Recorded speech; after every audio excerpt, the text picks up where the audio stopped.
안녕하세요, 롱장입니다. 2년 전 정도부터 월세에 많이 말씀을 드렸고요. 1년 전 정도부터는 월세랑 전세에 많이 말씀을 드렸고, 올해는 이제 매매를 많이 말씀드리고 있습니다. 그리고 지금은 시장에 대해서 나름 상당히 강한 어조로 말씀을 드리고 있는데, 그런 이유가 있습니다. 여러분이 요거 인지를 한 상태로 시장을 이제 준비하셔야 되는데요.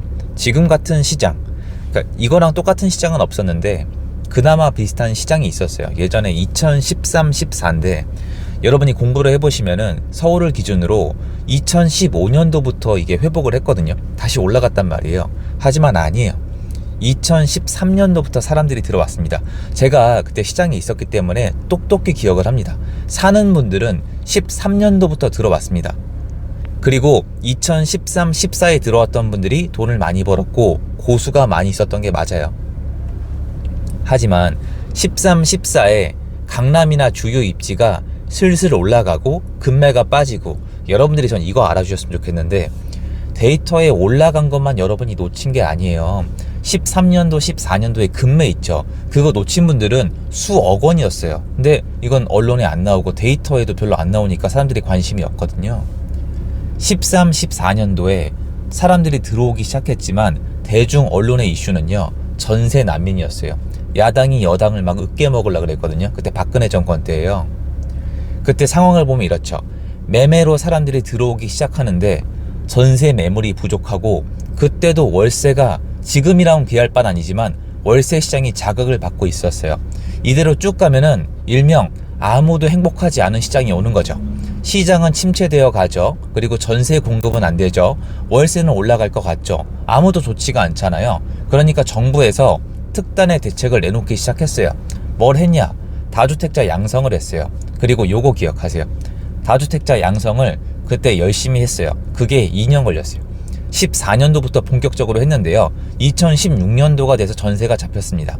지금 전세는 잡을 수가 없어요. 여러분이 하나 더 아셔야 되는 게 있어요.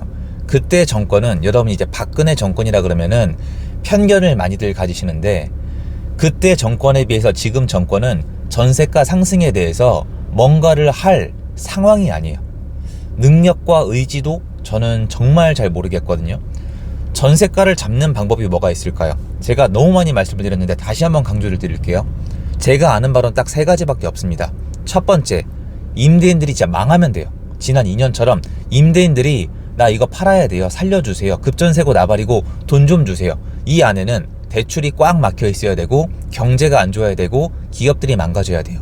이거 상당 기간 일어났거든요. 두 번째로, 이 다주택자가 늘어나면 돼요. 야, 한번 집 사서 한번 돈 벌어보자. 왜냐면 임대인들은요, 돈이 될 게 아니면 임차를 놓을 이유가 없어요. 임차인들의 권리가 이렇게 강한 세상에서 누가 돈도 안 드는데 정말 미치지 않고서 임대사업을 하겠어요. 지금은 더더욱 그래요. 세 번째는 신규 공급을 폭발적으로 해주는 거예요. 빈집이 많아지면은 방법이 없어요. 암묵적으로 다주택자가 늘어나는 효과가 없지 않아 있는 거죠. 이 3가지 중에 뭐라도 하나 제대로 하거나 3가지를 융단 폭격을 가하면은 전세 시장은 잡혀요. 곰곰이 생각을 해보시면은 지금 할 수 있는 거는 첫 번째밖에 없어요. 경제를 망하게 하면 됩니다. 잘하면 또 뭐 하려면 하겠죠. 그런데 지방선거랑 대선이 있잖아요. 26년도, 27년도에 이거를 하겠냐고요. 그리고 경제도 아무나 망하게 하는 게 아니란 말이에요. 이것도 꽤 능력이 있어야 하는 건데 저는 상당히 퀘스천 마크란 얘기입니다. 그러면 여러분들은 어떻게 대처를 해야 되느냐? 많은 분들이 이제 약간 어조가 바뀌고 있어요. 시장이 다시 올라갈 수도 있고 집을 살 타이밍이 올 수도 있고 이렇게 말씀을 하시는데, 그런 거 다 필요 없어요. 왜냐면은 지금 시장은 일부분은 예전에 있었고 예전에 없던 시장이기도 해요. 일단 예전에 있었던 시장은 뭐냐? 전세가 올라가는 이유는 예전 시장에 있던 이유예요. 다주택자가 감소하고 신규 공급이 부족하면은 전세가가 올라가요. 그런데 많은 분들이, 제가 오늘 영상을 왜 정리를 하냐면 오해를 많이 합니다.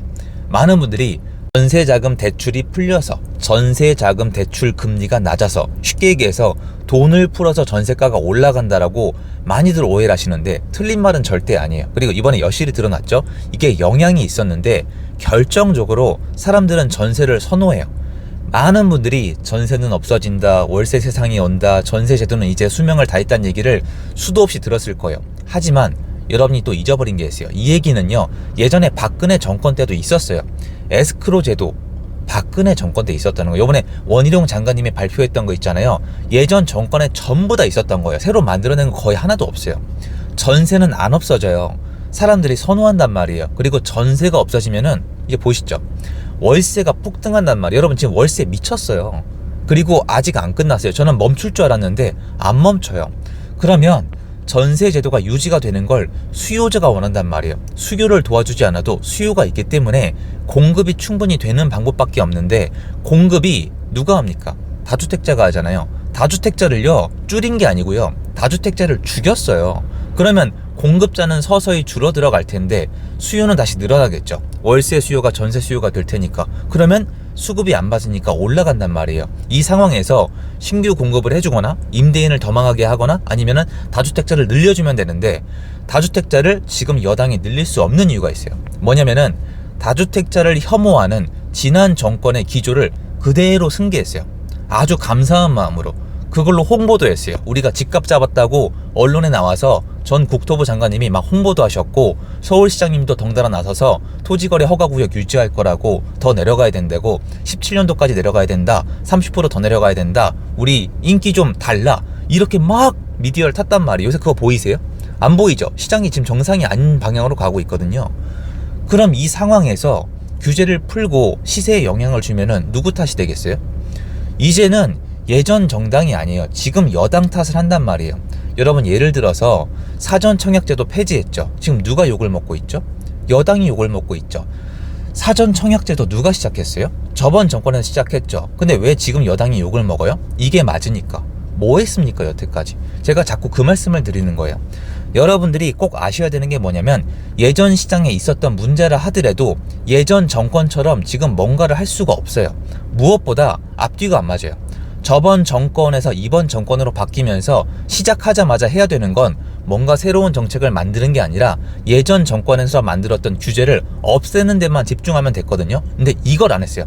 가장 기본적이고 가장 국민들이 원한, 다만 어떤 분들에겐 국민이 아니겠지만 이거를 전혀 하지 않은 상태로 지난 정권의 부동산 정책을 승계해서 여기까지 가져왔기 때문에 지금부터 규제를 풀게 되면은 여당이 그대로 욕을 먹게 되어 있습니다. 그러면 할까요? 할 수 없단 말이에요. 그럼 여러분 결정 잘 하셔야 돼요. 전월세 시장의 안정은요 이미 물 건너갔어요.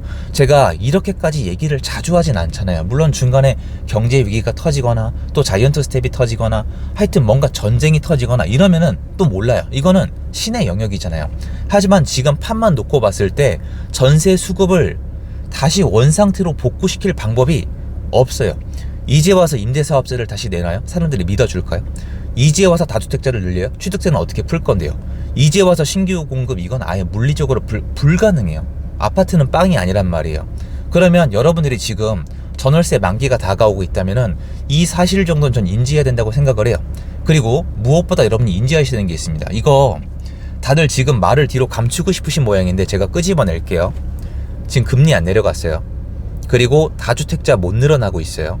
그리고 예전처럼 뭐 금리를 낮춰가지고 밀어주고 막 이런 특별 정책이 대대적으로 일어나고 있는 게 아니라 특정 조건에 해당해야만 특례 대출을 해주고 있고 가격도 정해져 있기 때문에 대출을 국가가 풀어줬다는 걸로 얼버무리면 안 됩니다. 지금 이 상태로 부동산 가격이 반등합니까 안 합니까? 반등하죠. 그럼 이건 또 어떻게 설명할 건데요? 수많은 분들이 금리 얘기, 정책 얘기, 글로벌 경제 얘기, 지금 부동산 상승은 어렵다고 얘기하다가 갑자기 말을 바꾸는 이유가 뭐야? 그냥 시장이 반등하니까 뭐 적응을 했네, 옛날에 있지도 않은 말 같지도 않은 얘기를 하시는 거 아니에요? 저처럼 기조를 바꾸지 말고 베이스를 그대로 두고 설명을 하셔야지 왜 전체 이론이 바뀌냐는 거예요, 제 말은. 그러면 또 앞뒤가 안 맞는 얘기가 나올 수밖에 없는 거예요. 지금 시장은 수급으로 파악하면 돼요. 그리고 또 리스크가 있어요. 수요. 역사적으로 이게 처음 있는 시장이에요. 근데 이 처음 있는 부분을 들어보세요. 역사적으로 단 한 번도 이렇게 장기간 사람들이 집을 안 산 게 아니에요. 국가가 사람들을 집을 못 사게 만든 적이 없어요. 공포심을 불어넣었잖아요. 근데 그 공포심 반면에 뭐가 있어요? 언론이 또 자극을 할 수가 있단 말이에요. 부동산 살아난다, 이제 세입자들 큰일 났다. 옛날에 여러분 그거 있잖아요. 영끌 이런 것도 있었지만 이게 벼락거지도 있었잖아요. 이런 얘기가 또 나오게 되면은 자극을 받을 수 있는 시장이란 말이에요. 그게 나오게 되면 어떻게 되겠어요? 근데 이게 자극을 받을 수 있을 확률이 너무 높은 방향으로 가고 있단 말. 언론이 벌써 설레발을 치고 있어요. 여러분 지금 시장 그렇게 별로 안 좋아요. 서울 거래량 아직 4천 건이에요. 평균 6천 건이라니까요. 거래량도 안 나와. 금리도 안 내려갔어. 규제가 풀린 것도 아니야. 내수 경기도 안 좋아. 이 상태에서 월세, 전세, 매매가 지금 다 올라가기 시작했단 말이에요. 물론 지역별로 달라요. 매매가 본격적 상승 아니에요. 아직 시작도 안 했어요. 전세가요? 이제 시작 단계랑 말랑이 아직 시작 안 했어요. 월세는 계속 올라왔고요.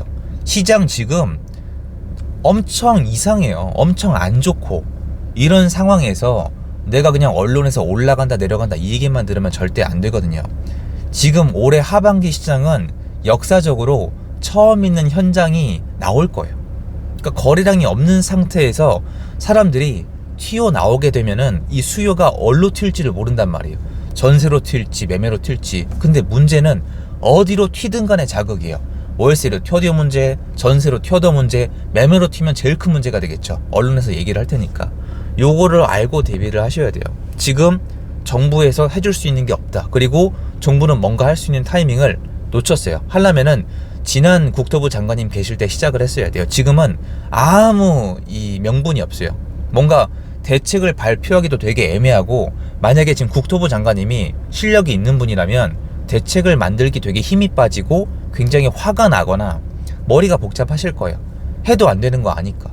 그러니까 여러분들은 시장이 돌아가는 상황이, 큰 흐름이 바뀔 확률이 한동안은 높지 않다는 부분을 아셔야 됩니다. 어쩔 수 없겠죠. 시장 참여자라면 시장에 집중을 해야 되니까. 그러니까 요거 말씀드리고 싶어서 영상을 켰습니다. 도움됐으면 좋겠고요. 좋은 하루 되십시오. 감사합니다.